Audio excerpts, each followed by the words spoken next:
Headline 1. Israel bombs Gaza homes in what Al Jazeera calls an unprecedented attack. Al Jazeera calls it unprecedented. Headline 2. Haaretz reports Israel intercepted the final vessel of the Gaza Flotilla. Headline 3. CNN says Greta Thunberg was among 443 people detained during that raid. NPR is tracking a wave of global condemnation over the interception. Plus, Wikipedia's running death toll for Gaza now exceeds 66,000. I'm going to unpack what this all means, fast and as clearly as possible. First, Gaza. Al Jazeera describes a level of bombardment hitting residential areas as unprecedented. Another Al Jazeera headline frames it as "Gates of Hell" as Israel intensifies destruction. I'm not here to sensationalize, just to state what's being reported and what it might imply: scale, escalation, and deepening humanitarian risk. When we hear unprecedented, I ask, compared to what? Prior campaigns in Gaza set grim baselines for civilian impact and infrastructure loss. So if this exceeds those, it suggests a strategy focused on pressure, deterrence, and the dismantling of armed groups, at a cost civilians are paying for in real time. Now, the sea. Haaretz reports Israel intercepted the final vessel of a flotilla headed toward Gaza.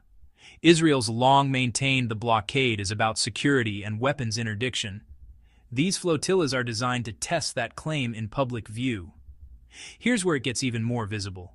CNN reports Greta Thunberg was among 443 people detained during the raid.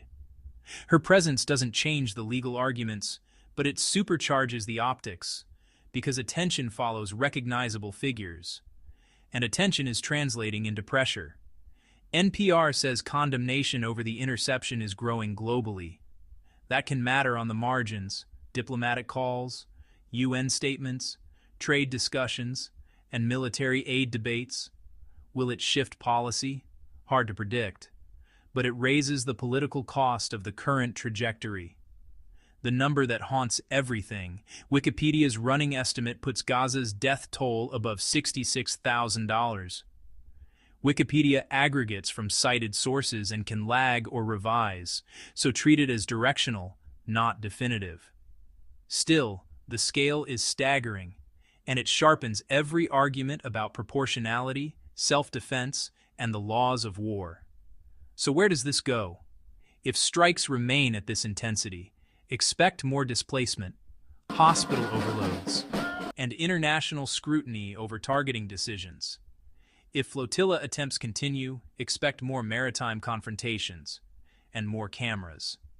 Diplomatically, condemnations may snowball into concrete moves: arms review talks, sanctions chatter, or conditionality proposals.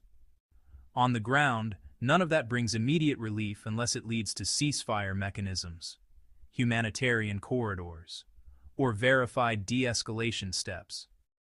What I'm watching next: any verified shift in Israel's rules of engagement or target selection, independent casualty audits that could confirm or challenge current figures.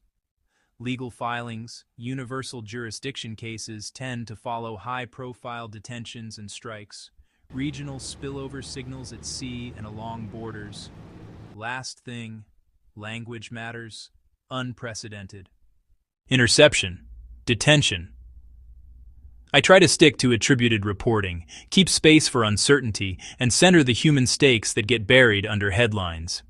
If you're following this, read across outlets: Al Jazeera, Haaretz, CNN, NPR, and always check the sourcing behind the numbers. I'll keep tracking verified updates and cut through the noise as best I can. Stay informed, take care of yourself, and remember, attention can be a form of action, so use it thoughtfully.